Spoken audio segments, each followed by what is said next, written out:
Supported by Disca Pharmaceuticals. সুপ্রিয় দর্শক, আপনাদের সবাইকে অনেক অনেক শুভেচ্ছা জানিয়ে আমন্ত্রণ জানাচ্ছি জিসকা ফার্মাসিউটিক্যালস লিমিটেডের সৌজন্যে স্বাস্থ্য বিষয়ক বিশেষ আয়োজনে। অনুষ্ঠানের সঞ্চালনায় আমি ডাক্তার ফাতিহা শাফি আছি আপনাদের সাথে, আর থাকছি অনুষ্ঠানের পুরোটা সময় জুড়ে।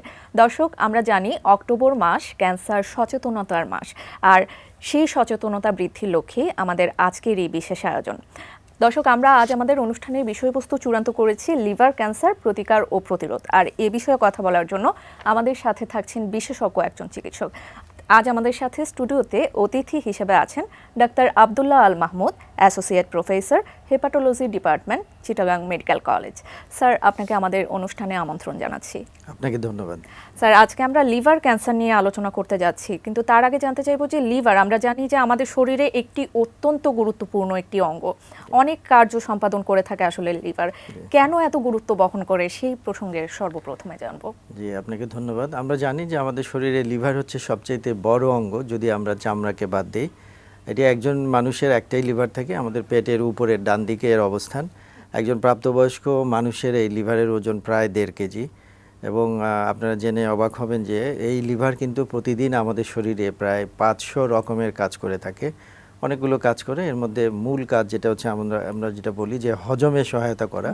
এছাড়া এখানে রক্ত তৈরি হয়, এখানে শরীরের রোগ প্রতিরোধ ক্ষমতা তৈরি হয়, এখানে ভিটামিন তৈরি হয়, এখানে আমরা যা কিছু খাই এবং বিভিন্ন ওষুধগুলো এখান থেকে তৈরি হয়। তো কাজেই এই একটা লিভারের যত্ন আমাদেরকে নিতে হবে, তাহলে আমরা সুস্থ থাকবো।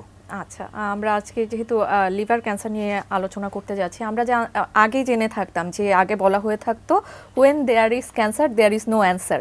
এখন আসলে চিকিৎসা বিজ্ঞানের যে আধুনিকায়ন হয়েছে, তাতে আসলে অনেক ক্ষেত্রেই ক্যান্সারের অ্যান্সার পাওয়া সম্ভব। তো লিভার ক্যান্সার আসলে বলতে আমরা কি বুঝি, বা সেটি কতটুকু আসলে প্রতিকারযোগ্য, সে বিষয়ে জানবো। আমাদের শরীরের অন্যান্য অঙ্গে যেরকম ক্যান্সার হয়, লিভারও কিন্তু ক্যান্সার হয়। ক্যান্সার হচ্ছে লিভারের যে কোষগুলো রয়েছে, কোনো একটা কোষ যদি হঠাৎ করেই আমরা বলি বিগড়ে যায়, সে যদি কাজ না করে এবং সেই ক্যান্সারের জীবাণুটা সেখান থেকে আস্তে আস্তে পুরো লিভারে ছড়িয়ে পড়ে, তো এটা হচ্ছে লিভার ক্যান্সার। তো সারা পৃথিবীতে লিভার ক্যান্সার আমরা যদি এটাকে আমরা বলি প্রিভ্যালেন্স বা সেটা ঠিক থেকে লিভার ক্যান্সার হচ্ছে সারা পৃথিবীতে ষষ্ঠ। এবং যাদের প্রাদুর্ভাব, তাদের ক্ষেত্রে, পুরুষদের ক্ষেত্রে এটা হচ্ছে পঞ্চম, এবং মহিলাদের ক্ষেত্রে এটা হচ্ছে নবম ক্যান্সার সারা বিশ্ব জুড়ে। তো আমাদের বাংলাদেশেও এই লিভার ক্যান্সারে যদিও সেরকম স্টাডি নেই, কিন্তু আমাদের দেশেও এটি কিন্তু ক্যান্সারের যে মৃত্যু তার থেকে তৃতীয়। প্রথম হচ্ছে আমাদের ফুসফুসের ক্যান্সার, দ্বিতীয় হচ্ছে পাকস্থলী বা স্টোমাকের ক্যান্সার, এবং তৃতীয় হচ্ছে লিভারের ক্যান্সার। এবং আপনি জেনে থাকবেন যে সারা পৃথিবীতে আমরা যত লোক মারা যায়, তার মধ্যে প্রথম কারণ হচ্ছে কার্ডিওভাস্কুলার ডিজিজ বা হার্টের অসুখ, দ্বিতীয় হয় কিন্তু ক্যান্সার। তো কাজেই এই লিভার ক্যান্সার একটা বড় ধরনের মারাত্মক একটা বৈশ্বিক সমস্যা। এবং 2022 সালের যে গবেষণা এবং যে স্টাডি রিপোর্ট, সেখানে বলা হচ্ছে প্রায় 8.5 লক্ষ মানুষ কিন্তু লিভার ক্যান্সারে মারা গিয়েছে।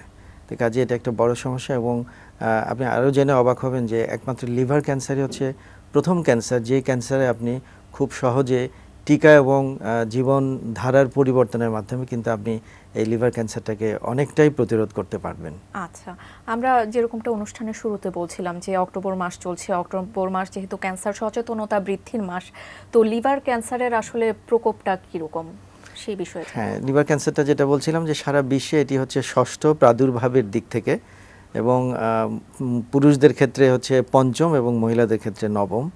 এবং বাংলাদেশেও যেটা আমরা বললাম যে বাংলাদেশেও এটি তৃতীয় ক্যান্সারের দিক থেকে প্রাদুর্ভাব, এবং এটি 2 ধরনের হয়। লিভারের ক্যান্সার কিন্তু আমরা মোটা দাগে 2 ধরনের বলি। একটি হচ্ছে লিভারের নিজস্ব, আমরা বলি প্রাইমারি লিভার ক্যান্সার বা হেপাটোসেলুলার কার্সিনোমা। আরেকটি হচ্ছে যে মেটাস্টেটিক লিভার ডিজিজ, মানে হচ্ছে এই ক্যান্সারটা শরীরের অন্য যে কোনো একটা জায়গায় হয়েছে, কিন্তু সেটা আবার এসে লিভারে ছড়িয়ে পড়েছে। এটাকে আমরা বলছি সেকেন্ডারি বা মেটাস্টেটিক লিভার ক্যান্সার। আচ্ছা, তো যে কোনো ক্যান্সার হওয়ার ক্ষেত্রে তো আসলে নির্দিষ্ট কোনো কারণ বা প্রিডিসপোজিং ফ্যাক্টরসগুলো কাজ করে থাকে। লিভার ক্যান্সারের ক্ষেত্রে আসলে সেই কারণগুলো কি হয়ে থাকে? হ্যাঁ, আপনাকে ধন্যবাদ। এটা অত্যন্ত গুরুত্বপূর্ণ একটা প্রশ্ন। সারা পৃথিবীতে যেরকম যে লিভারের ক্যান্সারের প্রধান কারণ হচ্ছে হেপাটাইটিস ভাইরাস, এবং হেপাটাইটিস বি এবং সি ভাইরাস, এই দুটো ভাইরাসের আক্রমণ হলে এবং এই আক্রমণ হওয়ার পরে লিভারটা ধীরে ধীরে ক্ষতিগ্রস্ত হতে থাকে। বছরের পর বছর এভাবে চলতে চলতে আমরা বলি লিভার সিরোসিস। সিরোসিস মানে হচ্ছে লিভার তার স্বাভাবিক যে কার্যক্ষমতা সেটা হারিয়ে ফেলে, স্বাভাবিক কাজ করতে পারে না। এবং এই সিরোসিসটাও যদি ঠিকভাবে চিকিৎসা না হয় তাহলে এই অবস্থা চলতে চলতে সেই সিরোসিসের একটা জটিলতা হিসেবে লিভার ক্যান্সার হতে পারে। আবার কারো কারো ক্ষেত্রে হেপাটাইটিস বি বা সি ভাইরাসে আক্রান্ত হওয়ার পরে সিরোসিস ছাড়াও কিন্তু সরাসরি ক্যান্সার হয়ে যেতে পারে। এটা হচ্ছে প্রথম কারণ বা প্রধান কারণ। এছাড়াও এখন আমাদের নতুন করে যেটা এসছে যে আমরা বলি ফ্যাটি লিভার, এটি আসলে লিভারের একটি বর্তমানে আমরা বলছি যে নীরব মহামারী চলছে সারা পৃথিবীতে। ফ্যাটি লিভার প্রায় 25% মানুষের ফ্যাটি লিভার আছে, এবং এই ফ্যাটি লিভার যদি ঠিকমতো চিকিৎসা না হয় সেখান থেকেও সিরোসিস হবে এবং সিরোসিস হয়ে একসময় ক্যান্সার হতে পারে। মূলত এই দুইটি হচ্ছে প্রধান কারণ। এছাড়াও যেটা আমাদের দেশে অনেক কম সেটা হচ্ছে অ্যালকোহল বা মদ্যপান। দীর্ঘদিন যদি কেউ মদ্যপান করে সেক্ষেত্রে লিভার নষ্ট হয়ে সেখানে ক্যান্সার হতে পারে। এছাড়া কিছু ওষুধের পার্শ্ব প্রতিক্রিয়া হিসেবে দীর্ঘদিন ধরে যদি আমরা ওষুধ খাই, স্টেরয়েড জাতীয় ওষুধ, বিশেষ করে মহিলাদের ক্ষেত্রে জন্ম নিয়ন্ত্রণ যে বড়ি, সেগুলো যদি দীর্ঘদিন খাওয়া হয় সেক্ষেত্রেও লিভারে এক ধরনের ক্যান্সার আমরা বলি অ্যাডিনোমা, সেই ক্যান্সারগুলো হতে পারে। এই হচ্ছে মোটামুটি লিভার ক্যান্সারের কারণ। আচ্ছা, আপনি যে কারণগুলো বললেন, মেইন যে কারণগুলোকে আসলে আপনি হাইলাইট করলেন যে হেপাটাইটিস বি, সি এবং লিভার সিরোসিস হয়ে থাকে এবং ফ্যাটি লিভারকেও আপনি চিহ্নিত করেছেন।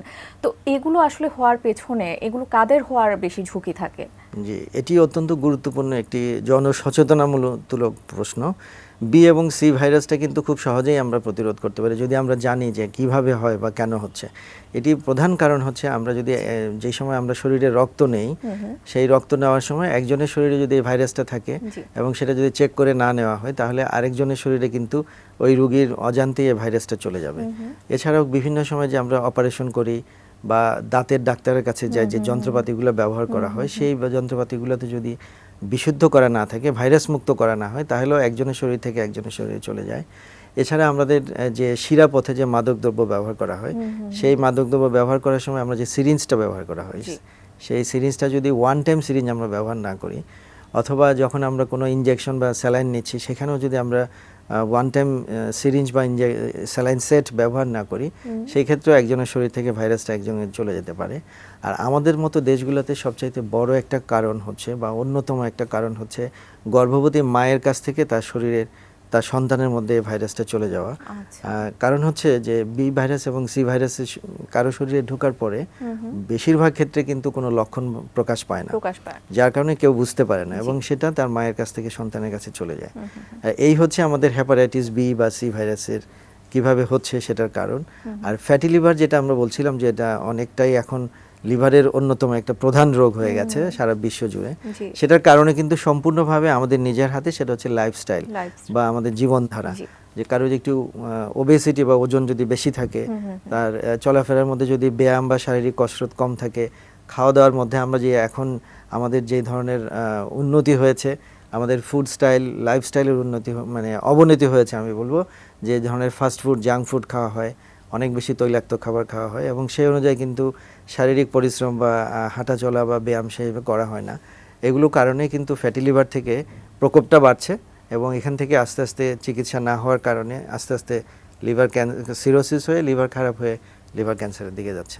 আচ্ছা, তো অনেক আপনি বললেন যে অনেক রোগী আসলে আপনাদের শরণাপন্ন হয়ে থাকে লিভার ক্যান্সার নিয়ে, অনেকেই হয়তো বা শুরুর দিকে বুঝতে পারে না।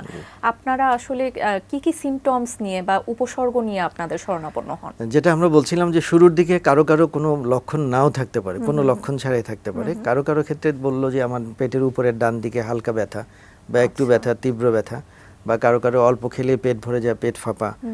কেউ বলছেন যে পেটের উপরের ডান দিকে একটু ভারী ভারী ভাব হচ্ছে, এরকম এটা হতে পারে প্রাইমারি লিভার ক্যান্সারের ক্ষেত্রে। কারো কারো ক্ষেত্রে এই সিরোসিসের জটিলতা হিসেবে যখন আসবে তখন সিরোসিসের উপসর্গগুলোও সাথে থাকে, যেমন পেটে বা পায়ে ফুলা বা পানি এসে যাওয়া, কারো জন্ডিস বা রক্তবমি হওয়া, এগুলো লক্ষণ নিয়ে আসতে পারে। কেউ কেউ আবার অজ্ঞান হয়ে যাওয়া বা আবল তাবল বলা, যেগুলো আমরা বলি লিভার ফেলিওরের লক্ষণ, সেগুলো নিয়েও আসতে পারে। তখন আমরা পরীক্ষা নিরীক্ষা করতে গিয়ে দেখি যে লিভারটা তো এমনিতে খারাপ বা সিরোসিসের অন্যান্য লক্ষণ বা উপসর্গগুলো রয়েছে, পাশাপাশি লিভারে হয়তো একটা ক্যান্সার বা টিউমারও আছে। এবার বলতে চাচ্ছি যে ক্যান্সার যেহেতু সেক্ষেত্রে স্টেজিং বিষয়টা আসলে চলে আসে, লিভার ক্যান্সারের ক্ষেত্রে আসলে স্টেজিং এর বিষয়টি কিরকম হয়ে থাকে? অন্যান্য রোগের মতোই এই রোগের ক্ষেত্রে আমরা স্টেজিংগুলো করি। যেমন ধরেন আমরা যেটা বলছিলাম যে রক্ত পরীক্ষা, আলট্রাসোনো এবং সিটি স্ক্যান, এমআরআই করে আমরা দেখি যে শুধু কি সেটা লিভারেই আছে নাকি অন্য জায়গায়, লিভার থেকে আবার অন্য জায়গায় ছড়িয়ে পড়তে পারে, সেটা এক ধরনের চিকিৎসা হবে, নাকি শুধু লিভারেই আছে। তো যেটা বলছিলাম যে সিটি স্ক্যান বা এমআরআই করে এবং প্রয়োজন বোধে কারো কারো ক্ষেত্রে যদি লাগে, আমরা নিশ্চিত হতে না পারি, সেই ক্ষেত্রে প্যাট সিটি স্ক্যান করেও আমরা লিভারের ক্যান্সারের এটার চিকিৎসার ধরনটা আমরা নির্ধারণ করতে পারি। আচ্ছা আচ্ছা স্যার, আমরা এই বিষয়গুলো নিয়ে আলোচনা করতে যাচ্ছি। এই বিষয়গুলো নিয়ে আসলে আরও অনেক কিছু জানার আছে আপনার কাছ থেকে। তার আগে নিয়ে নিচ্ছি ছোট্ট একটি বিজ্ঞাপন বিরতি। দর্শক, সময় হয়ে গেল ছোট্ট একটি বিজ্ঞাপন বিরতির। কোথাও যাবেন না, আমাদের সাথেই থাকুন। Supported by Jiska Pharmaceuticals.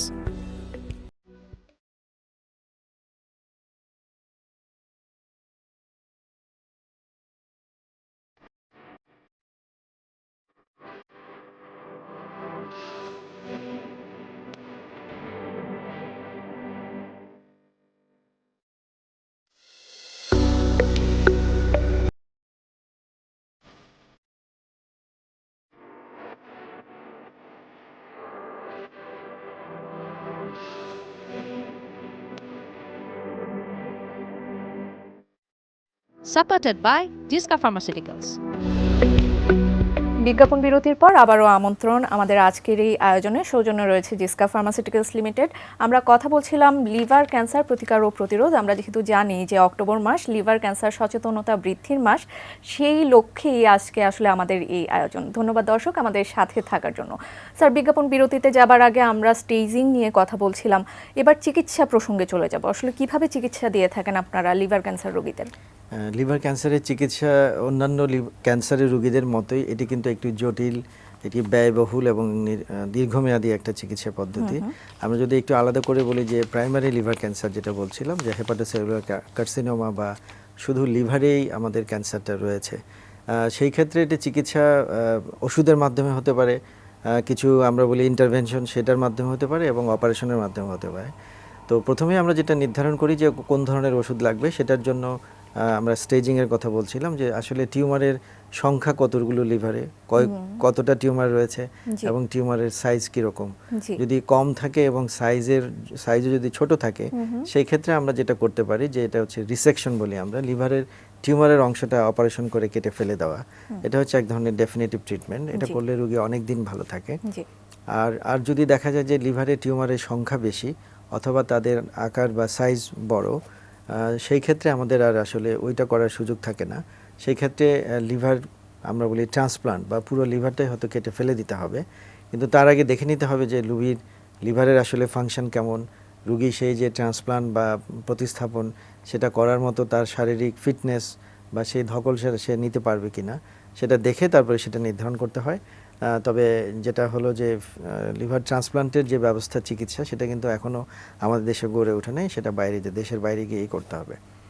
আর যদি লিভারের টিউমারটা আমরা যেটা বলছিলাম যে অপারেশন করে ফেলে দেওয়া, এটা ছাড়া আরেকটা পদ্ধতি আছে। সেটা হলো যদি লিভারের টিউমারটার সাইজ ছোট থাকে এবং টিউমারের সংখ্যা কম থাকে, সেই ক্ষেত্রে আমরা একটা পরীক্ষার মাধ্যমে, এটাকে আমরা বলি টেইস, বা আমাদের এই যে ধমনির মাধ্যমে একটা ক্যাথেটার টিউমারের মধ্যে ঢুকিয়ে ওখানে একটা ইনজেকশনের মাধ্যমে কেমোথেরাপির যে এজেন্টগুলো সেগুলো ঢুকিয়ে আমরা ওই যে টিউমার সেটাকে আমরা ধ্বংস করে দেই অথবা এটাকে অকার্যকর করে রাখা হয়। এটাকে আমরা বলি টেইস। এটা আমাদের দেশেই সম্ভব, ঢাকাতেও হয়। এটা করলেও একটা কার্যকরী একটা চিকিৎসা পদ্ধতি, সেখানেও রোগীরা অনেক ভালো থাকে। কারো কারো ক্ষেত্রে কিছু জটিলতা হতে পারে। এটা ছাড়া আরেকটা পদ্ধতি আছে, এটাকে আমরা বলি রেডিও ফ্রিকোয়েন্সি অ্যাবলেশন। রেডিয়েশনের মাধ্যমে যদি টিউমারটি ছোট থাকে অথবা কম থাকে তাহলে, এবং এটা সুবিধাজনক অবস্থানে থাকে, সেই ক্ষেত্রে রেডিয়েশনের মাধ্যমে আমরা ওই টিউমারটাকে নষ্ট করে দেওয়া বা ধ্বংস করে দিতে পারি। সেটাও কিন্তু পেট না কেটেই করা হয় এবং এটাতেও রোগীরা অনেক দিন ভালো থাকে। তো এটা হচ্ছে আমাদের এক ধরনের চিকিৎসা। আর যদি আমরা এমন দেখি যে রোগীর আসলে টিউমারের সংখ্যা বেশি, টিউমারের সাইজটাও বড়, আবার এমন যে তার হয়তো ট্রান্সপ্লান্ট বা লিভারটাকে বদলে ফেলার মতো যে খরচ, সেটা সে বহন করতে পারবে না, অথবা খরচটা সে বহন করতে পারলেও যে অপারেশনের ধকল, তার বয়স সব কিছু মিলে রোগীটা ফিট না, সেই ক্ষেত্রে আমাদের মুখে খাওয়ার কিছু ওষুধ রয়েছে, আমরা বলি ওরাল কেমোথেরাপি, সেগুলো হয়তো আলটিমেটলি তাদেরকে দিতে হয়। এবং যেটা আসার কথা হচ্ছে, আমরা যেটা বললাম যে মুখে খাবার যে ওষুধগুলো এবং টেইস এবং রেডিও ফ্রিকোয়েন্সি অ্যাবলেশন, জি। এই সবগুলো পদ্ধতিই কিন্তু আমাদের বাংলাদেশেই সম্ভব এবং বড় বড় জেলা শহরগুলোতে কিন্তু এখন কেমোথেরাপির যে ওষুধগুলো সেগুলোও পাওয়া যায় এবং আমাদের দেশের যে ওষুধ শিল্পের যে পরিবর্তন বা যে উন্নয়ন, সেটার একটা বড় সুফল আমরা পাচ্ছি। সেটাও যে এই কেমোথেরাপির যে এজেন্টগুলো, যে ওষুধগুলো, সেগুলো কিন্তু অনেক কম দামে কিন্তু এখন রোগীরা পাচ্ছে, মানে মোটামুটি সহনীয় দামে পাচ্ছে, যদিও এগুলোও অনেক দাম এবং দীর্ঘমেয়াদী। তো সেই ওষুধগুলো খেয়ে কিন্তু এই রোগীরা যাদের স্টেজ বেশি তারা কিন্তু অনেক দিন ভালো থাকতে পারে। এই হচ্ছে আমার প্রাইমারি লিভার ক্যান্সার বা হেপাটোসেলুলার কার্সিনোমার জি, চিকিৎসা আমরা পদ্ধতি। শুনছিলাম কিছুক্ষণ আগে যে আপনি মেটাস্টেটিক ক্যান্সারের যে বিষয়টি বলছিলেন, সেটির ক্ষেত্রে কি চিকিৎসা পদ্ধতি ভিন্ন হয়ে থাকে কিনা জি। সে বিষয়ে জানবো। যে এটি অবশ্যই আলাদা হবে। সেটা হচ্ছে যে আমরা বলছিলাম যে মেটাস্টেটিক মানে লিভারে টিউমারটা হয়েছে অন্য শরীরের কোনো জায়গায়, জি। কিন্তু সেটা এসে বাসা বেঁধেছে বা ছড়িয়েছে লিভারে। আচ্ছা। এরকম যদি হয় সেই ক্ষেত্রে আমাদেরকে নির্ণয় করতে হবে আসলে যে কোন জায়গা থেকে এসছে।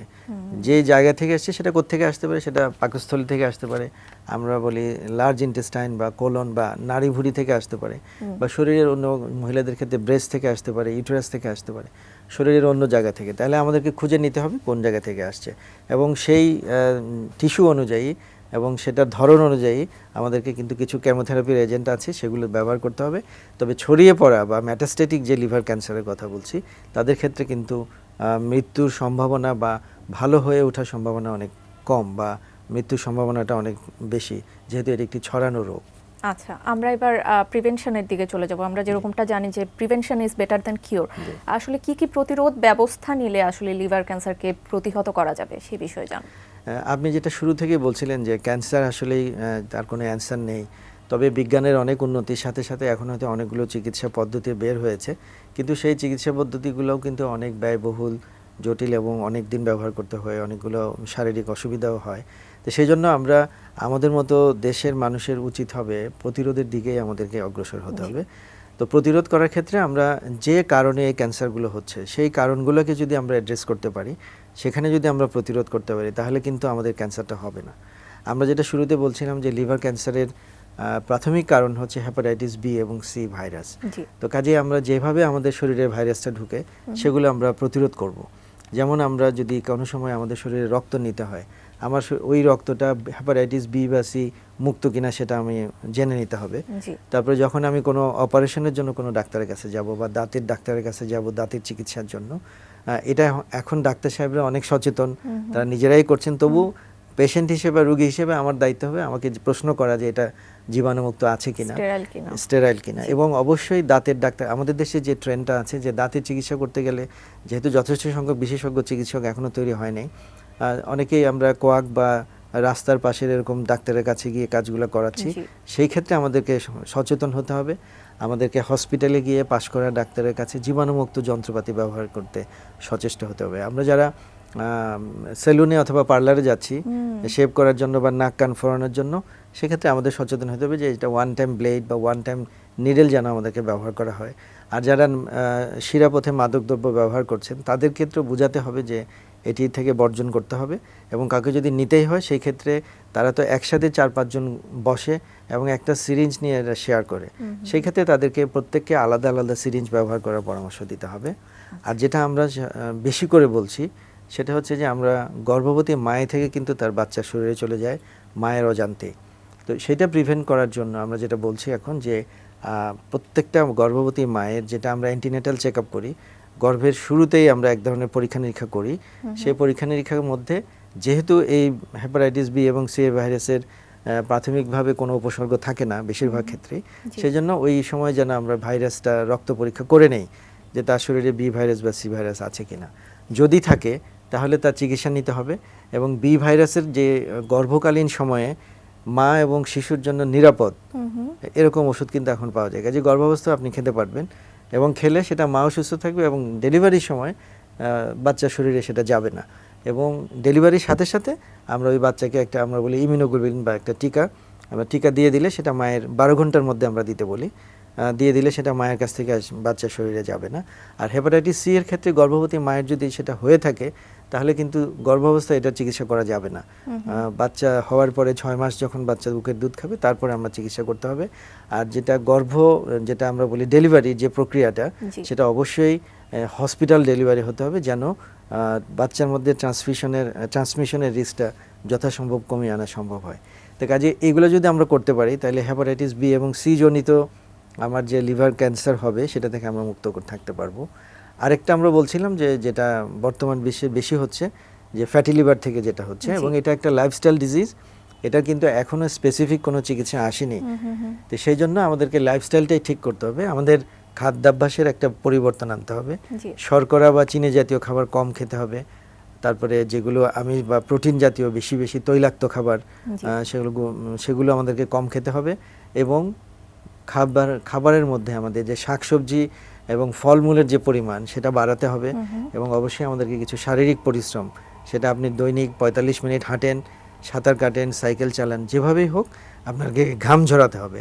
এবং আমরা এখন যেটা আমাদের জন্য ভয়ের কারণ, সেটা হচ্ছে এই করোনার পরিস্থিতির কারণে আমরা কিন্তু আমাদের বাচ্চাদের হাতে গ্যাজেট তুলে দিয়েছি, যে ডিভাইসগুলো তুলে দিয়েছি, এবং আসক্তি চলে এসেছে, এবং এই ডিভাইসের কারণে তাদের কিন্তু খেলাধুলা বন্ধ হয়ে গেছে।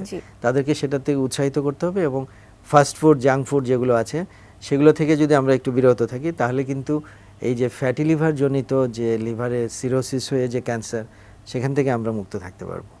আরেকটা প্রতিরোধের কথা আমরা বলেছিলাম, যে বিশেষ করে মহিলাদের ক্ষেত্রে যদি কেউ দীর্ঘদিন জন্ম নিয়ন্ত্রণ বড়িগুলো ব্যবহার করে তাহলে হতে পারে। সেক্ষেত্রে একটা নির্দিষ্ট সময় পর 3 বছর বা 5 বছর পরে পরে যদি 6 মাসের একটা বিরতি দেওয়া যায় সেই অন্য পদ্ধতি ব্যবহার করে, সেই ক্ষেত্রে কিন্তু তারা এই হরমোনজনিত যে লিভারের ক্যান্সার বা এডিনোমা, সেখান থেকে তারা মুক্ত থাকতে পারে।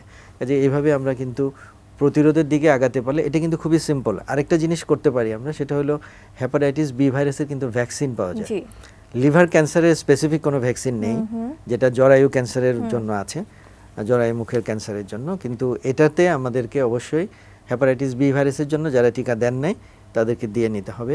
এবং আমাদের স্বাস্থ্য খাতের যে যতগুলো সরকারের যে সাফল্য, আমরা যে ইপিআইয়ের মাধ্যমে টিকা দিচ্ছি, সেটা সারা পৃথিবীতেই কিন্তু এখন অনুকরণীয় দৃষ্টান্ত বাংলাদেশ স্থাপন করেছে। তো আমরা 2005 সাল থেকে কিন্তু হেপাটাইটিস বি এর টিকাটা আমাদের ইপিআই কর্মসূচিতে ঢুকানো আছে। তো কাজেই 5 সালের পরে যারা জন্ম নিয়েছেন তারা হয়তো টিকা পেয়েছেন, কিন্তু 5-এর আগে যারা জন্ম নিয়েছেন তারা হয়তো এটা টিকা পাননি, যদি নিজের উদ্যোগে না নিয়ে থাকেন।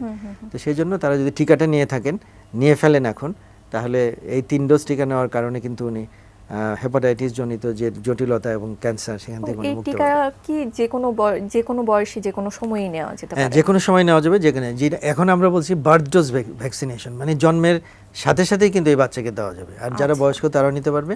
আমরা বলেছি 60 বছর পর্যন্ত নিলে একটা বয়স সীমা এর মধ্যে নিতে পারবেন। আচ্ছা, অসংখ্য ধন্যবাদ স্যার আপনার অত্যন্ত সুন্দর উপস্থাপনার জন্য। আপনার এই মেসেজের মাধ্যমে বা এই বার্তার মাধ্যমে আমাদের সাধারণ জনগণ যারা আছেন তাদের আসলে লিভার ক্যান্সার সম্পর্কে যে ভ্রান্ত ধারণা ছিল যে ক্যান্সার মানে সাক্ষাৎ মৃত্যু, সেই ধারণা থেকে অনেকটা হয়তোবা তারা সরে আসতে পারবে। অসংখ্য ধন্যবাদ আপনাকে। ধন্যবাদ। এটিএন নিউজের দর্শকদেরকে ধন্যবাদ।